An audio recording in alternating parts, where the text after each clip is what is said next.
Suatu hari Nabi Muhammad Shallallahu Alaihi Wasallam sedang melewati sebuah hutan.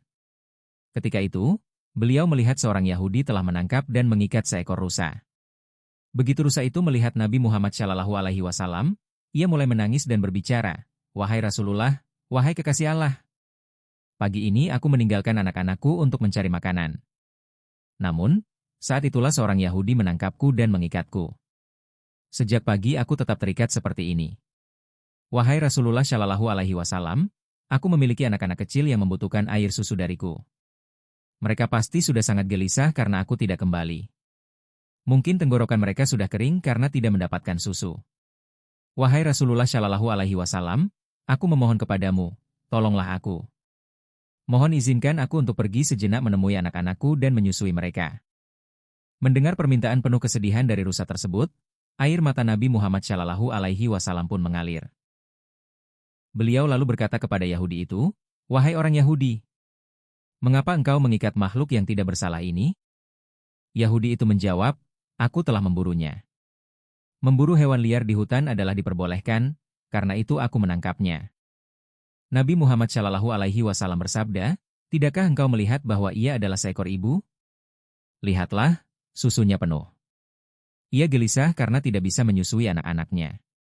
Biarkanlah ia pergi untuk melihat anak-anaknya dan memberikan mereka susu."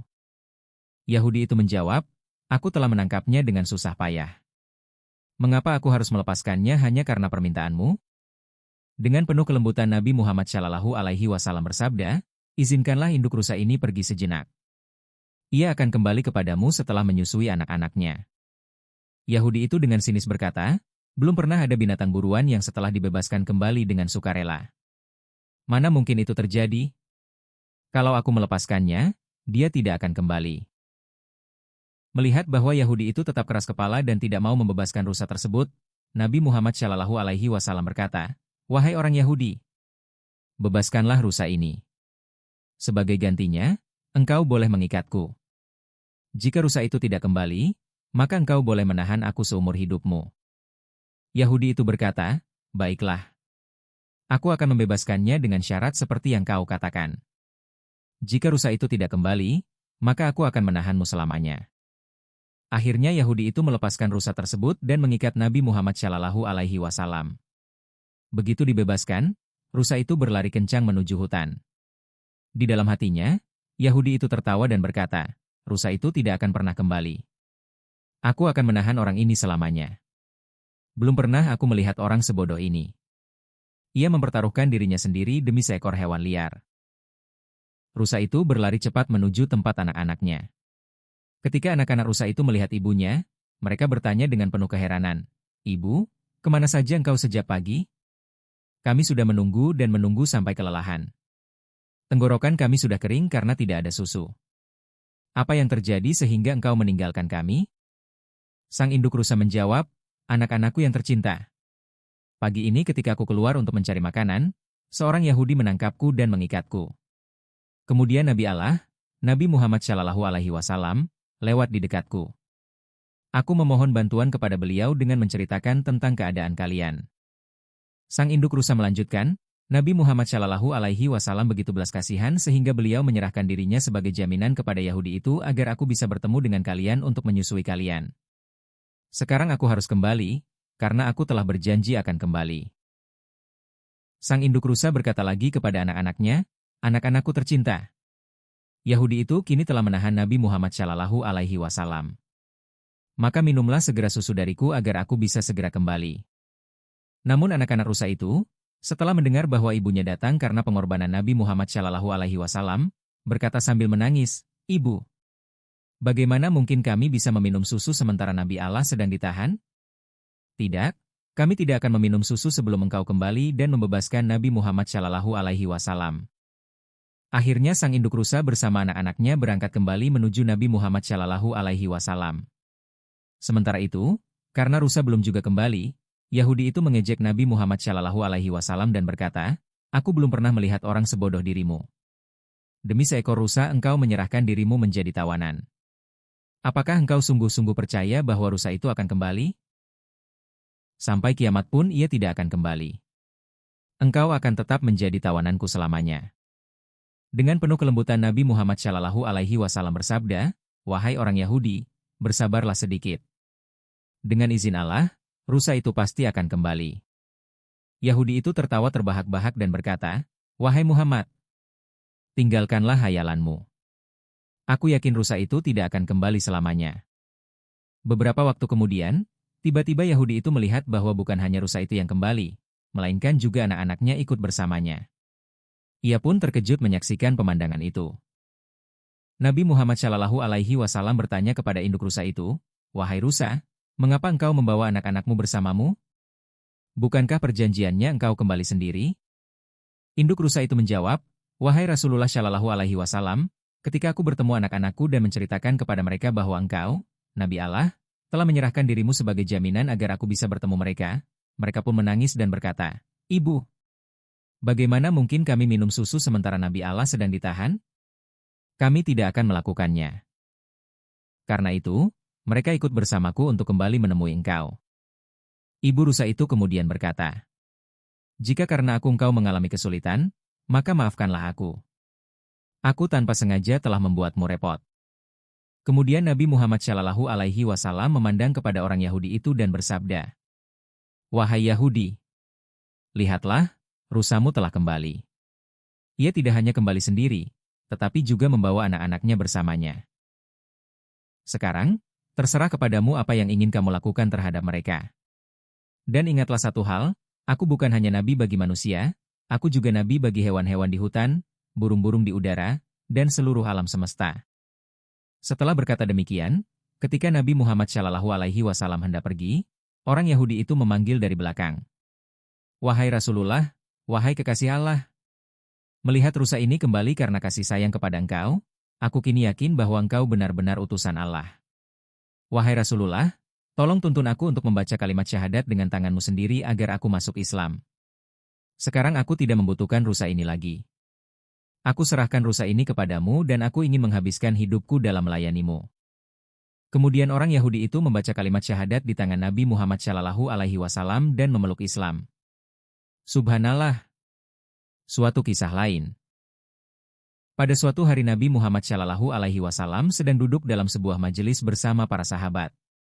Saat itu datanglah seorang badu yang miskin, membawa seekor dhab, sejenis kadal gurun mirip biawak, yang ditangkapnya.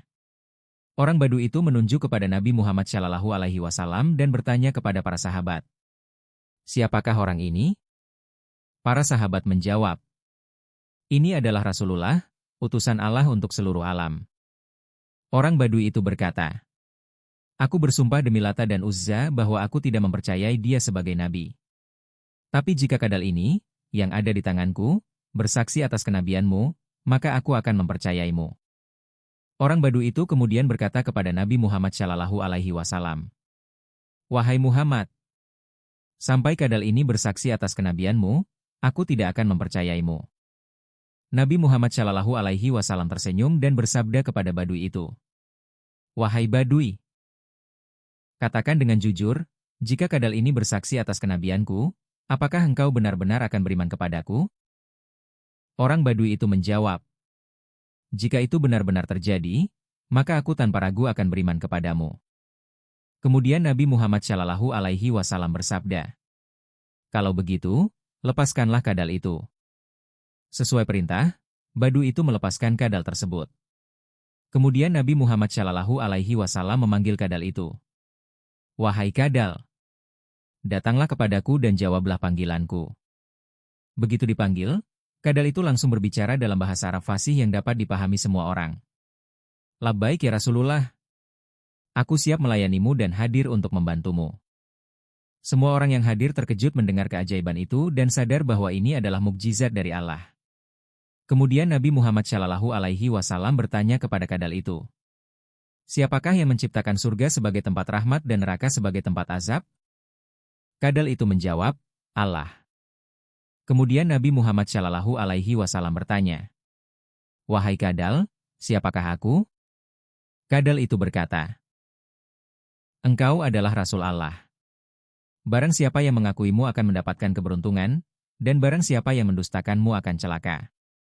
Kemudian Nabi Muhammad Shallallahu Alaihi Wasallam memandang kepada orang Badui itu dan bersabda, Apakah kini masih ada keraguan di hatimu tentang kenabianku? Orang Badui itu menjawab, wahai Rasulullah, wahai kekasih Allah, setelah seekor kadal bersaksi atas kenabianmu, tidak ada alasan bagiku untuk meragukanmu.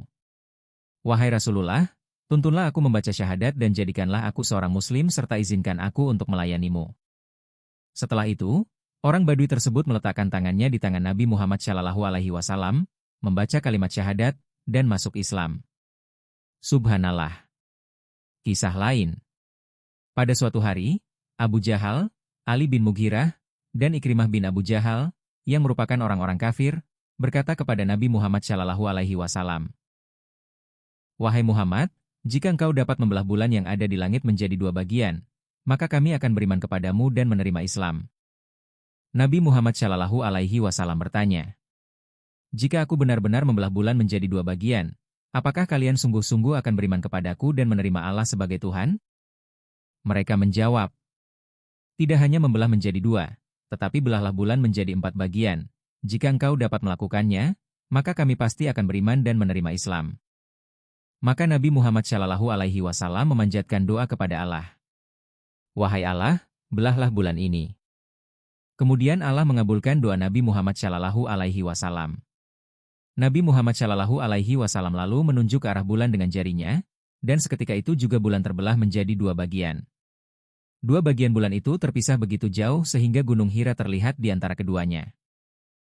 Pemandangan ini disaksikan langsung oleh orang-orang kafir dengan mata kepala mereka sendiri.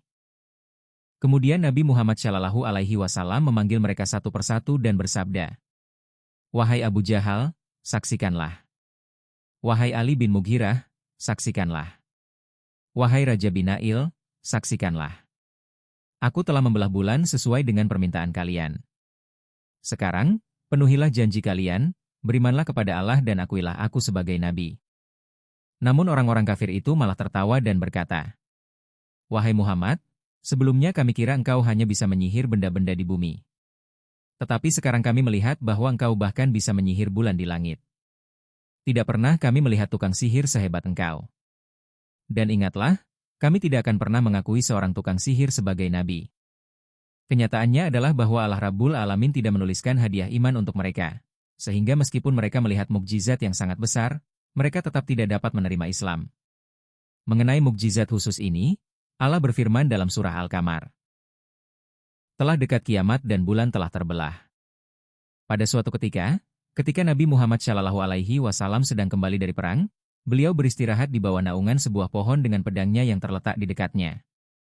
Tiba-tiba, seorang musuh datang dan mengangkat pedangnya, kemudian menodongkan pedang itu ke arah Nabi. Dia berkata, wahai Muhammad, sekarang katakan, siapa yang akan menyelamatkanmu dari tanganku? Nabi Muhammad SAW menjawab dengan penuh ketenangan dan keberanian, Allah yang akan menyelamatkanku. Begitu mendengar ini, tubuh orang tersebut mulai gemetar, tangannya dan kakinya bergetar, dan karena ketakutan, pedangnya terjatuh dari tangannya. Nabi Muhammad SAW kemudian mengangkat pedang itu dan berkata, sekarang katakan, siapa yang akan menyelamatkanmu dari tanganku? Orang itu mulai gemetar dan berkata, jika ada orang yang terhormat yang dapat mengampuni nyawaku, dia bisa menyelamatkanku. Nabi Muhammad SAW menjawab, pergilah, aku memaafkanmu dan tidak akan memberimu bahaya. Melihat belas kasihan dan kebesaran hati Nabi Muhammad SAW, orang tersebut merasa sangat terkejut. Dia kembali ke kaumnya dan berkata, aku telah bertemu dengan seseorang yang tidak ada tandingannya dalam kebaikan dan kebesarannya. Wahai kaummu, mulai sekarang aku akan berpisah dari kalian. Kini, aku rela mengorbankan nyawaku untuk orang ini. Kemudian orang tersebut kembali kepada Nabi Muhammad SAW dan berkata, wahai Rasulullah, tolong jadikan aku seorang muslim dan beri aku kesempatan untuk melayani di hadapanmu. Nabi Muhammad SAW mengajarkannya kalimat syahadat dan dia menjadi seorang muslim. Subhanallah. Suatu hari, ketika dakwah Islam sampai di Madinah Munawwarah, seorang laki-laki bernama Sumamah menjadi musuh besar Nabi Muhammad SAW. Dia menyebabkan banyak penderitaan bagi umat Islam dan berusaha menghentikan Islam. Namun, suatu hari dia ditangkap oleh pasukan muslim dan dibawa ke Madinah Munawwarah, kemudian diikat di salah satu tiang masjid Nabi. Ketika Nabi Muhammad SAW melihatnya terikat, beliau bertanya, sekarang kamu ada di tangan kami. Katakan, bagaimana kami harus memperlakukanmu? Sumamah menjawab, jika Anda membunuhku, aku memang pantas mendapatkannya. Jika Anda berbuat baik dan melepaskanku, aku akan bersyukur. Atau jika Anda ingin menerima tebusan, aku siap memberikannya. Nabi Muhammad Shallallahu Alaihi Wasallam mendengarnya dan pergi. Pada hari berikutnya, Nabi Muhammad Shallallahu Alaihi Wasallam bertanya lagi dengan pertanyaan yang sama, dan Sumamah memberikan jawaban yang sama. Pada hari ketiga, Nabi Muhammad Shallallahu Alaihi Wasallam memaafkan Sumamah dan membebaskannya. Akhlak mulia Nabi Muhammad Shallallahu Alaihi Wasallam memberikan pengaruh besar kepada Sumamah. Dia pergi ke kebun di Madinah, mandi, dan kembali ke masjid. Ketika itu Nabi Muhammad Shallallahu Alaihi Wasallam sedang berada di masjid. Sumamah mendekat dan berkata, "Wahai Muhammad Shallallahu Alaihi Wasallam, kini agama, bangsa, dan kota Anda adalah yang paling saya cintai di dunia ini." Kemudian dia mengucapkan kalimat syahadat dan menerima Islam. Dia berkata, "Wahai Rasulullah, aku sedang dalam perjalanan untuk menunaikan umrah, tetapi para sahabatmu menangkapku di jalan." Nabi Muhammad Shallallahu Alaihi Wasallam memberi izin baginya untuk menyelesaikan umrahnya. Ketika Sumamah tiba di Makkah, orang-orang kafir di Makkah berkata, Sumamah telah meninggalkan agama. Sumamah menjawab, "Tidak. Aku bukan meninggalkan agama, tetapi aku telah menerima Islam." Dan ingatlah, selama Nabi Muhammad Shallallahu Alaihi Wasallam belum memberi izin, tidak akan ada satu butir pun gandum dari Yamamah yang akan sampai ke Makkah. Sumamah berasal dari Yamamah, dan orang-orang Makkah bergantung pada gandum dari sana. Ketika Sumamah menghentikan pengiriman gandum, orang-orang Makkah mengalami kesulitan. Penduduk Makkah mengeluh kepada Nabi Muhammad Shallallahu Alaihi Wasallam. Nabi Muhammad Shallallahu Alaihi Wasallam kemudian memerintahkan Sumamah untuk melanjutkan pengiriman gandum tersebut. Dan Sumamah pun melakukannya. Suatu hari, seorang sahabat datang menghadap Rasulullah Shallallahu Alaihi Wasallam dan berkata, "Wahai Rasulullah, ketika Anda ada di hadapan kami, hati kami dipenuhi dengan cinta untuk Anda. Kami merasa sejuk dengan memandang wajah Anda. Namun, di surga, Anda akan berada di derajat yang lebih tinggi, sementara kami di derajat yang lebih rendah. Jika kami tidak bisa berjumpa dengan Anda di sana, lalu apa nikmatnya surga bagi kami?"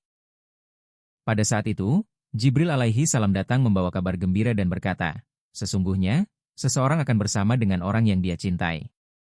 Para sahabat mengatakan, "Setelah kami beriman, kami tidak merasakan kebahagiaan yang lebih besar daripada kabar ini, karena kini kami yakin bahwa di akhirat nanti kami akan berada bersama Nabi Muhammad Shallallahu Alaihi Wasallam." Jika Anda menyukai video ini, silakan beri suka, langganan saluran, dan sampai jumpa di video berikutnya.